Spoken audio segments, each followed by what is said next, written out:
Brian, thank you. Coming up on 9:19 now, Renolda House of American Art is going to be offering an even deeper dive into the subject of its latest exhibition. It is hosting a documentary screening this weekend to complement the seen and unseen photographs by Imogen Cunningham. There are also gallery talks planned with a very special guest.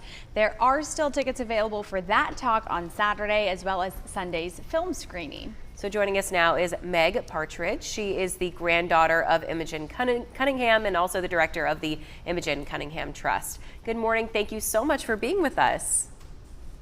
It's such a pleasure to be here today at the Renolda House. Well, tell us more about your grandmother. Why would you say her work is considered groundbreaking and important American art?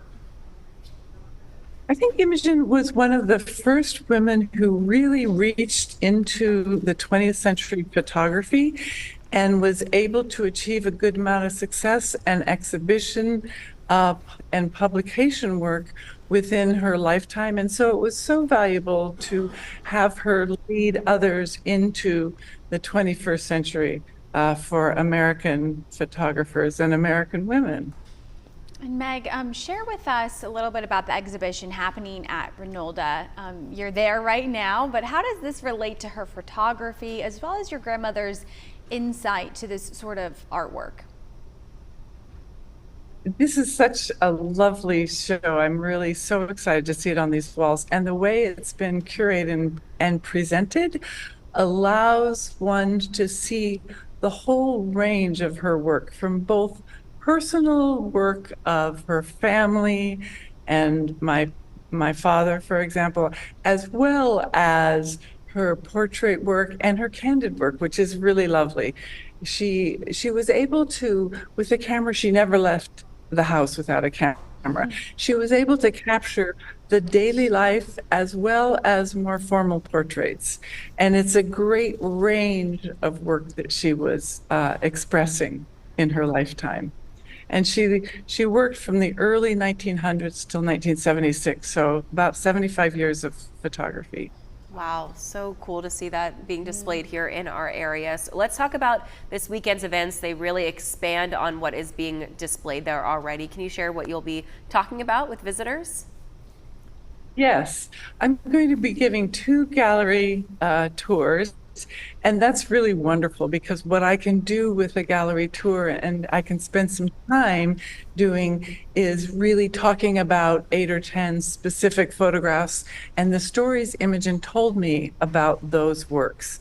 As a teenager, I was one of her early young photographic assistants, and you start by just doing work to prepare the photography to go out the door. So I heard all the stories while I was working with these photographs that she told me directly, and so that was lovely. And I have those stories to tell about the work on the wall. And then after that, we will be having a film screening of my film. I made a half-hour documentary on Imogen Cunningham, and that is for me, it's a film that's a very personal film because the stories are stories that Imogen actually told my father, and my father recorded them, and I put images to them.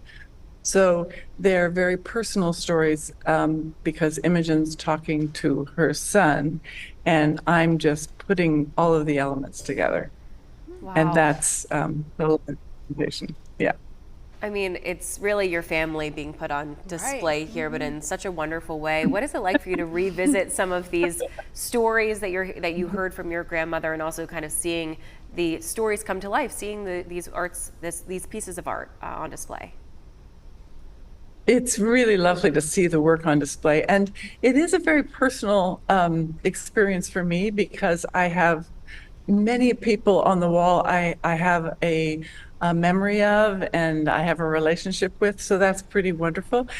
But also what I love to see is I love to see how other people respond to the work and how it affects other people and how it can inspire young people today. And that's a really wonderful aspect of Imogen's work. She was always attracted to young people and always very encouraging to them. What a special experience for you to be able to share with our community. Meg, thank you so much for your time this morning. The gallery talks begin tomorrow at Renolda, and while that is sold out, there are still tickets available for Saturday's talk and Sunday's film screening. If you'd like to see what Meg put together for a screen, just visit renolda.org to stay updated.